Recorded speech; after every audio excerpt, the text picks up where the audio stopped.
Ketu is transiting through Magha Nakshatra from 29th of March 2026 till 5th of December.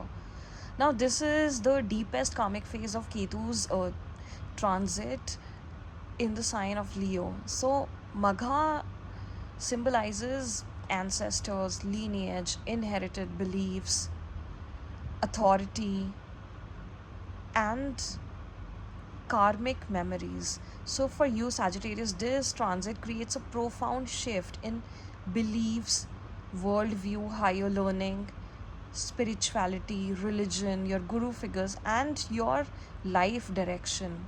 All that is connected with the ninth house because it is activating your ninth house, so which governs philosophy, religion, spirituality, teachers, higher learning, mentors, wisdom, faith, ethics, and also long distance travel, and one's understanding of truth. So, this is the house of expansion through knowledge and also experience.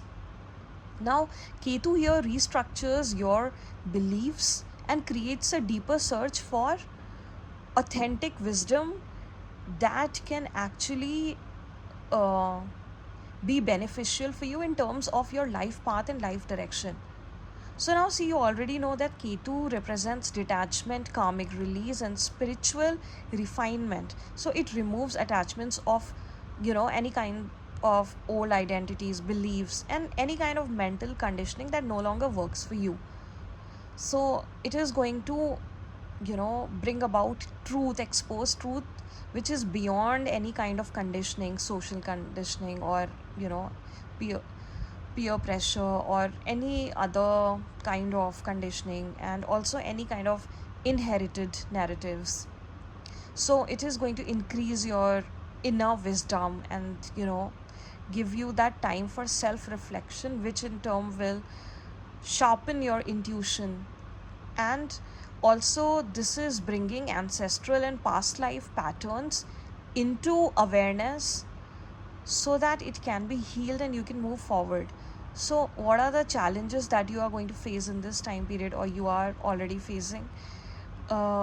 Is one is that you are going to question any kind of faith or belief that probably once felt certain to you, but now it does not. It feels that you might question it, you might be doubtful about it.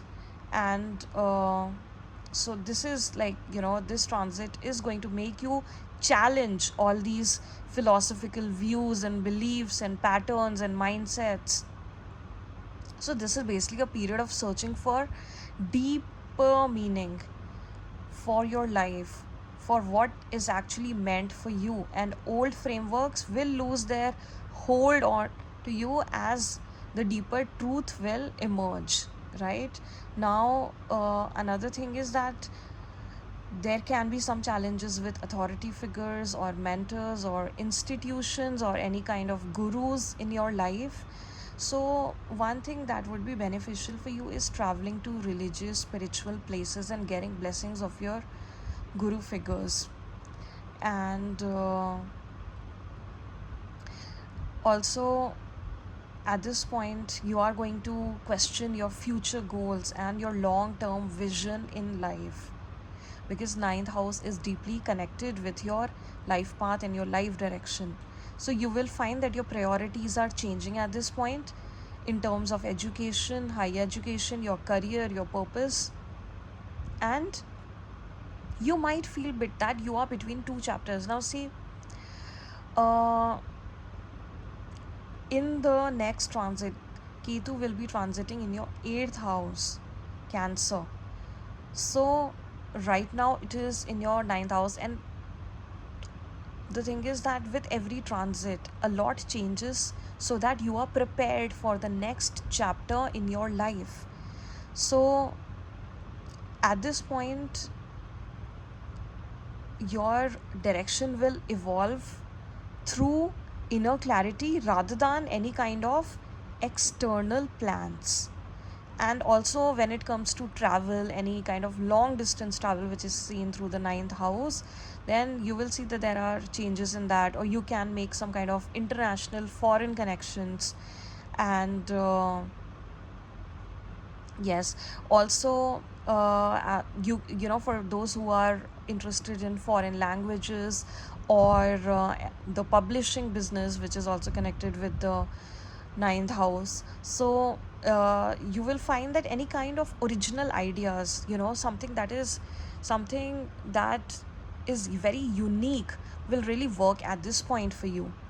So, if you are getting inspired at any point during this transit to try out something in terms of publishing, in terms of languages, in terms of philosophy, in terms of religion, so you must go after it.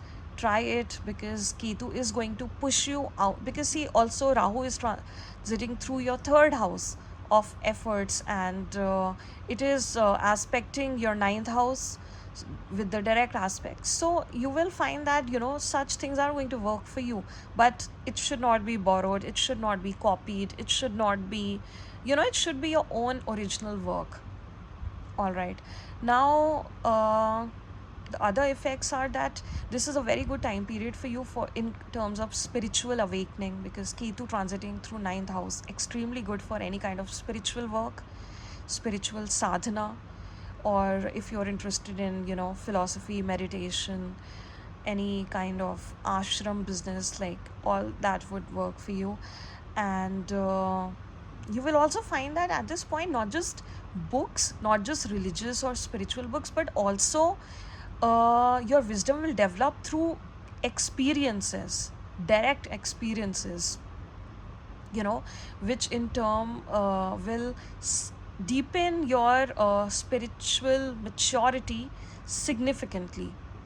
And you will obviously gain more mental clarity through this transit. And confusion around belief system will also gradually clear, because whatever you must have been, you know, sticking to till now, you might actually get detached with that and understand that, you know, what really works for you in terms of belief system. So all that you'll find clarity. And this is also a good time period for examining any kind of inherited belief systems, and also ancestral conditioning and family narratives. So this is something that you will go through. Now see, this also depends on what your personal chart placements are. So say you have sun in the ninth house, say you have Jupiter in the ninth house. So it really depends on what kind of planets are placed in your ninth house in your, you know, birth chart, which will again give you more clear picture of how it will actually play out for you. But yeah, overall, these things are what's going to be, you know, in the highlight for this time period for you. And you are going to actually come across, you know, very meaningful relationships with whom, you know, you will have shared values. And also, you know, shared values or shared belief system or shared life purpose. So these will be very authentic relationships that will gradually grow. And you know, you will see that uh, these people are also, you know, ready to even make sacrifices for you. So this is one big positive thing that you will come across during this time. But with some people whom you thought are your own people, probably, you know, your friends or other relationships in your life, you might also get detached from them. So both things are going to happen. And you will find that external validation is going to become like very less significant or important for you in this time period, because your confidence is going to develop through experiences and understandings. And your faith will shift from outside, you know, validation, authorities, to inner wisdom, to what you intuitively feel and understand at this point. Now when it comes to your health, so there can be mental fatigue there, you know, there can be fluctuations in your sleep patterns, and your sensitivity in your nervous system and energy levels can fluctuate. So try to do grounding exercises, grounding practices, and maintain a healthy balance routine and diet, and try connecting with nature. and visit, like spend time in nature, visit some gardens and some nice retreats or ashrams. It can be very highly beneficial for you.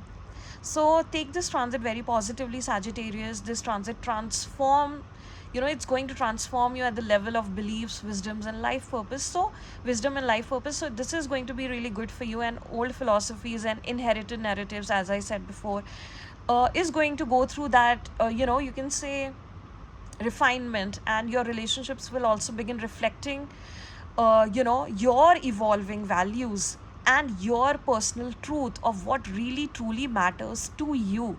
So this is actually going to be a really beneficial and very meaningful, significant transit for you. So take it positively, Sagittarius, and best wishes to you.